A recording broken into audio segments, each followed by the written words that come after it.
मंदिर का मुकाबला आप कैसे हैं? मंदिर का मुकाबला, अरे ये क्या बात पूछ रहे हो? देश भर में चल रहा है नहीं नहीं, नया मामला लेके अरे नहीं, ये हमारे पत्रकार साथी जानते ही नहीं। मैं इनसे कहूँगा, एक बीजेपी के नेता के घर का आप मंदिर देख के आओ। जो बीजेपी के नेता आपका प्रिय हो, जिसको आपको लगता हो ये बहुत ही धार्मिक व्यक्ति है, उसके घर में धार्मिक जो मंदिर वो देख के आओ। फिर अगर मुख्यमंत्री आवास में मुख्यमंत्री आपको अनुमति दे दें तो वो मंदिर देख के आओ जो समाजवादियों ने सरकार में बनवाया, और उसके बाद खाना हमारे साथ खाना, हम भी अपना मंदिर आपको दिखाएंगे। तो ये सवाल नहीं है। हमारे धर्म में या हमारे भारत की संस्कृति में ये माना है कण कण में भगवान। और फिर यहाँ मैं ये बात कहूँ कि कण कण में शंकर, यहाँ के लोगों को मैं समझाऊंगा और मैं आपको समझाऊंगा ये बात, ये खुद जानते हो आप, और फिर खुद सवाल मुझसे पूछ रहे हो। वो मुद्दा ही है ना, तो नहीं वो मुद्दा है, लेकिन वो भगवान के प्रति नहीं है।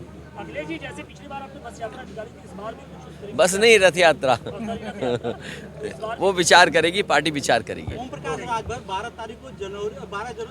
12 फरवरी को कह रहे हैं कि जैन जी बीजेपी में शामिल हो जाएंगे। भाई इतना संपर्क मेरा किसी बीजेपी नेता से नहीं है।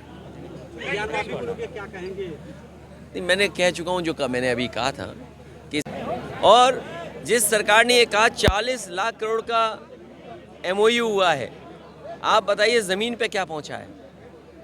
40 लाख करोड़ के MOU हुए, लेकिन प्रधानमंत्री जी जब तमिलनाडु में जाते हैं तो तमिलनाडु की सरकार को बधाई देते हैं और कहते हैं कि द्रविडियन वे ऑफ गवर्नेंस जो है उसकी वजह से मेक इन इंडिया अगर कहीं सक्सेसफुल हुआ है तो तमिलनाडु में हुआ है। उत्तर प्रदेश में क्यों नहीं? आप दोनों स्पीचेस सुन लीजिए, बजट स्पीच और गवर्नर्स की स्पीच में, दोनों में कहा है कि सुपर कंडक्टर में बहुत बड़ा काम होने जा रहा है। अरे भाई, जो मुख्यमंत्री एक बिजली का कारखाना नहीं लगाए वो सुपर कंडक्टर की बात कर रहे हैं, सेमी कंडक्टर की बात कर रहे हैं। अगर सेमी कंडक्टर में सबसे ज़्यादा इन्वेस्टमेंट कहीं आ रहा है तो गुजरात में आ रहा है। यूपी सरकार बना रहा है बीजेपी की, यूपी के सांसद जीतने के बाद दिल्ली में सरकार बन रही है, और बनारस के लोग तो ये सौभाग्य भी समझें कि उनके प्रधानमंत्री हैं। तो ये प्रधानमंत्री क्यों नहीं यहाँ पर इन्वेस्टमेंट ला रहे हैं? अगर सरकार ये कह रही है कि सेमीकंडक्टर, तो सेमीकंडक्टर गुजरात क्यों जा रहा है? उस प्रदेश में जाना चाहिए जहाँ से प्रधानमंत्री बनते हैं। गठबंधन की रणनीति जीत होना चाहिए। जो जीते, जिसके साथ समीकरण हो, वो मुकाबला करेगा। कांग्रेस का लेटर मिला कि नहीं, लेटर भी मिला, मैंने जवाब भी दे दिया है, और जवाब में सब बातें मैंने लिख दी हैं। राहुल जी की यात्रा आ रही है 17-18 के बीच में वाराणसी में, क्या आप उनके साथ यात्रा में भाग लेंगे? तैयार हैं 20 सीट? देखिए, ये 20 सीट मुझे चैनल नहीं पता कौन सा बार 20 सीट पूछ रहा है। जब से मैं बनारस आया हूँ ये 20 से ऊपर नीचे नहीं हो रहे हैं। ये 20 का गणित बताओ तुम। मैंने इनसे कहा सवाल 20 का नहीं है, न 25 का है, न 30 का है, न 40 का है, न 80 का है। सवाल ये कि जीतेगा कौन? जीती हमारा गठबंधन का आधार है। मोदी जी के राहुल जी की यात्रा में अरे उनके लिए रणनीति क्या बनानी? चरम सीमा पर महंगाई, चरम सीमा पर बेरोजगारी, बिजली महंगी। और फिर आप तो पत्रकार साथी हैं, आप बाज़ार जाइए, पिछले 10 साल में महंगाई कहाँ पहुँच गई? जो चावल आप खरीदते थे, जो दाल आप खरीदते थे, जो सरसों का तेल खरीदते थे, जो बेरोजगारी बढ़ी है। खुद अपने पास रख रहे हैं? बनारस की सीट कांग्रेस को दे रहे हैं कि अपने पास रख रहे हैं? समीकरण में जो हराएगा उसके पास सीट रहेगी। तो क्या भाभी जो उम्मीदवार आपके बगल में बैठे हैं, अगर आपको नहीं दिखाई दे रहा तो मैं क्या कर सकता हूँ? अगर ये भी ना देख पाओ, समझ पाओ। न्याय यात्रा में मैंने पत्र लिख करके कहा है कि हमारी पार्टी विचार करके रायबरेली में शामिल होगी। अखिलेश जी, एक सवाल ये है कि सीटों का बंटवारा ठीक से नहीं हो पा रहा। 16 सीट आपने डिक्लेयर कर दी है, बाकी की बची 64 सीटों। बहुत जल्दी हो जाएगा, क्या अभी उस पर बात नहीं? बहुत जल्दी आप देखेंगे। अरे आपको चिंता तो ये करनी चाहिए कि बीजेपी क्या कर रही है। चंडीगढ़ में बताओ, उनका अधिकारी पकड़ा गया। ऐसे तो नकल कोई नहीं करता, ऐसे तो हेराफेरी कोई नहीं करता कि आप हेराफेरी भी कर रहे हो, कैमरे को देख रहे हो, हेराफेरी कर रहे हो, फिर कैमरे को देख रहे हो। वो चीज़ तो पकड़ी गई नहीं। और सोचो सुप्रीम कोर्ट ने क्या कहा, ये लोकतंत्र को ख़त्म कर देंगे। और फिर हम और आप तो यूपी में कई बार देख चुके हैं इस तरह का काम। और जो उनका पास धनबल है या जो उनके पास एक रणनीति पैसे की है, उसका मुकाबला जनता के लोग करेंगे। और जो लोग जा रहे होते हैं, हम उन्हें शुभकामनाएं और बधाई दे सकते हैं। अब तो जंग की तैयारी आ गई है, उसकी क्या तैयारी है? ये जंग की तैयारी है, पूरी तैयारी है। जो लोग सोचते थे कि हट नहीं सकते सत्ता से, अभी घोसी का परिणाम आया था, 50,000 वोट से जनता ने लगभग हरा दिया। बीजेपी के सामने संकट यह है कि बुनियादी सवालों पर नहीं लड़ सकती वो। बेरोजगारी, महंगाई, किसान की आय दोगुनी, हमें कोई बता दें, यहाँ सब किसान बैठे हैं, क्या किसान की आय दोगुनी हो गई?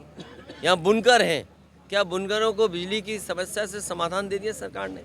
क्या उनके लिए बाजार बना दिया कोई नया? और फिर ये सरकार रोजगार की बात कर रही है, नौकरी की बात नहीं कर रही है। अगर नौकरी की बात करेंगे तो उन्हें आरक्षण देना पड़ेगा, संविधान के तहत उन्हें हक और सम्मान देना पड़ेगा। आप नौकरी नहीं देना चाहते हैं, आप रोजगार देना चाहते हैं। और क्या रोजगार? वो सम्मान का रोजगार नहीं है डिलीवरी बॉय बन जाना। अच्छी खासी डिग्री हासिल करने वाले लोग डिलीवरी बॉय बन रहे हैं, बताओ। सवाल इस बात का है कि जिस गठबंधन में आप हैं, उसके सहयोगी तो एक एक कर निकलते जा रहे हैं। पहले नीतीश कुमार को हमने देखा, फिर आपके बाद आरएलडी को देख रहे हैं, उसके बाद उद्धव ठाकरे भी। बीजेपी कितनी बड़ी भी सेना बना ले, हारेगी वही। जो बात मैं कहना चाहता था वो अपनी जबान से आप कह रहे हो। जो सवाल आप हमसे पूछ रहे थे वही जवाब आप दे रहे हो। बना लो कितनी बड़ी सेना बनाओगे, लेकिन जनता इनका इंतज़ार कर रही है। और एक बार दो बार सरकार बना ली और जनता कितना देखेगी? वो तो तीसरी बार के लिए ताल ठोक रहे हैं। अगर तीसरी बार के लिए तार ठोक रहे हैं, अगर 400 पार की बात कर रहे हैं तो 400 हार भी हो सकती है। और फिर क्या कहा कि 370 हमारी, 30 विपक्षी पार्टी की। तो ये जितने भी गठबंधन के लोग जा रहे हैं, तो इसका मतलब 30 सीटों में सीमित कर दी जाएंगे। 38 दल 30 सीटों में, सोचिए किसको कितनी मिलेंगी। सर आपने बड़ा सेनापति को कौन हराएगा? सेनापति को कौन हराएगा? सेनापति को हराएगी समाजवादी पार्टी और गठबंधन की टीम। बगल में जो है वे सेनापति हैं क्या आपके? क्यों नहीं हो सकते सेनापति? इसीलिए तो हमारे बगल में है। और देखिए, जो गठबंधन है, आप सब समझदार हैं, आपको कुछ नहीं बताना मुझे। समाजवादी पार्टी का ये मानना है कि सरकार उनको भाषण लिख कर के भेजेंगे, वही उनको पढ़ना पड़ेगा। उसमें बहुत सारे सरकार के जो फैसले और कार्यक्रम के बारे में जानकारी थी। उसमें ये भी था कि 2 दिन में एक पुल बन रहा है। उत्तर प्रदेश में कौन स्वीकार कर लेगा कि भारतीय जनता पार्टी की सरकार में 2 दिन में एक पुल बन रहा हो?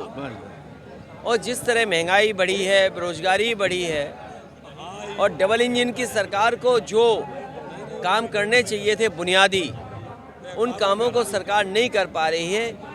इसीलिए जानबूझ करके सरकार इस तरह के स्टेटमेंट देती है जिससे लोगों का ध्यान उधर चला जाए। अगर उन्होंने ये कहा सदन में, क्योंकि विपक्ष के लोगों को एक बार जब मौका मिल जाता है बात करने का, उसके बाद अपनी बात रखने का मौका नहीं मिलता है। और जो अखबारों में हमने पढ़ा वो आप सब हमसे पूछ रहे हैं। तो ये बीजेपी के लोग बताएं कि आखिरकार कौन कौरव है, कौन पांडव है।